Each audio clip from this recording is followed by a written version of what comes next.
This is the Tuesday, October 26th edition of Slow Home Studio. My name is John Brown, and this is Matthew North, and in today's online workshop, we're going to be discussing the Adams Fleming House, which is a renovation project by Levitt Goodman Architects of Toronto. And we've got a trend going because last week we looked at the Butcher House by Linebox Studio, which was also a renovation to an industrial site.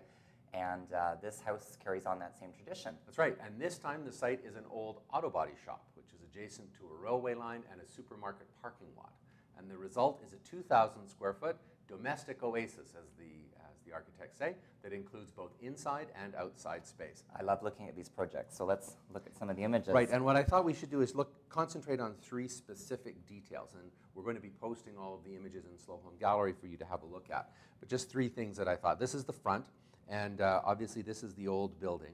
And I think what's interesting is this canopy. I really like the way that this canopy has been added onto the house, and that it extends to include both the entryway for getting into the house as well as for the car to go into that. It's such a great way of dealing with the parking, because when you think about it, the garage is such a huge surface, and what they've been able to do is they've actually managed to sort of create a different skin on the building for the garage door that's not just a standard metal door. So it looks, and then the canopy makes it look like it's part of the entry, which is really nice. Yeah, it is very nice. You can just see that column coming out. Now, of course, this isn't actually an enclosed garage. It's just a breezeway parking space, and these wood doors open up so that you're able to have, but in the sort of case study house kind of style, right? Like the sort of Brise Soleil parking space next to the house. It's a very, very nice way of making a bold but very simple gesture. Yeah.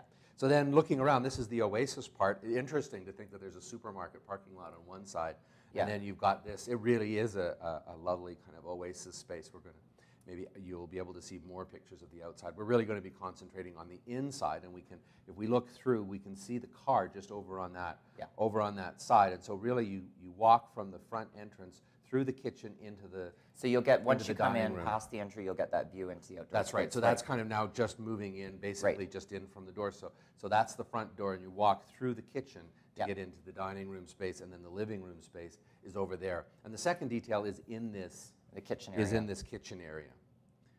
And there are two kinds of things that I think that we should talk about, and really they have to do with the islands. There's this one, which you have this seating on the end, which I think is kind of nice. Yeah, it's because it's tight. Well, the other thing too is a lot of times in an eating bar situation, everyone's lined up, and people often, when you have people over, they like to sit facing each other. So having the ability to sit on the end and then someone sit opposite them is really nice.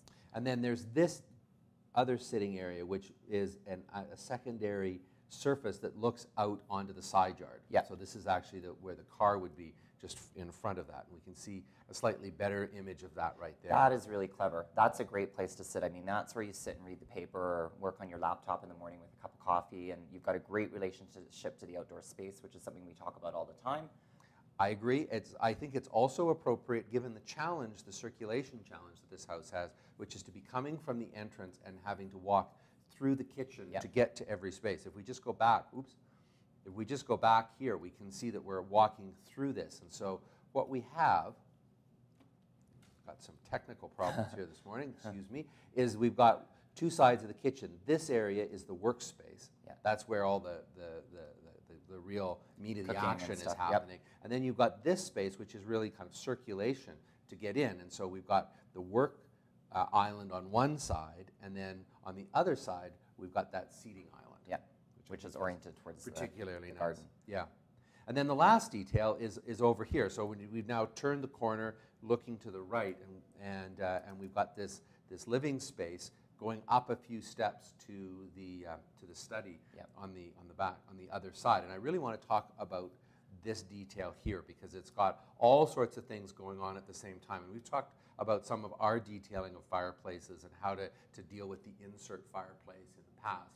And I think that this is also a really nice example of what you can do, because you've got several things going on. You've got a fireplace, then you've also got the stair, and you've got to deal with this with some storage on this side, because this fireplace is quite a ways up. And then there's a composition with the flue, some storage for logs, and then a piece of glass that brings light in to that other living space in the back. here we've got that front view. Very nice. Yeah, so it's nice the way that the stair then becomes that platform, which is the storage with the drawers. So it kind of all integrates it. So the nosing of the stair becomes that edge as the top of the drawer, and that's the critical detail in that part. The other thing that I think is really important to point out is this is just a standard fireplace insert. I mean, this isn't one of those $20,000 masonry things that are, you know, very expensive that you often see in architectural magazines. Here the architect has taken a fairly standard commodity and has created a composition around it. But at the end of the day, the thing about the fireplace that's important is it's got to have a bit of mass to it, right? Like if it's just something that's sort of stuck into the corner like a toaster oven, it doesn't work very well. But in this case, he's created that mass by that sort of steel composition around it, which makes it heavy, and then the logs offsetting it is a really nice way to detail that. You make a very good point, because you know, in a lot of ways it's unfortunate that we've lost the large masonry fireplaces because of their kind of presence that they had in a house. On the other hand, having the insert allows the designer, allows the individual to be able to add that notion of sort of gravity and the hearth is the heart of the home through a compositional mean that can have a lot more than just a lot of brick and stone. And so here we see that as this composition. I think it's really quite beautiful. And you're right, this idea of having the hearth as being one of the steps, and then below that having storage, which everybody needs in the living room. Yes. Yep. It's I think it's a really beautiful, multi-layered kind of focus for that space. Yep. So be sure and have a look at the rest of the images. This is a very nice project. It's something that's been developed over time. You can read the story. It was started out as a main floor renovation, then they added the second floor a little bit later on, and it's really quite a beautiful project by Levitt Goodman. And make sure to tune in tomorrow to watch our first Design Minute about orientation.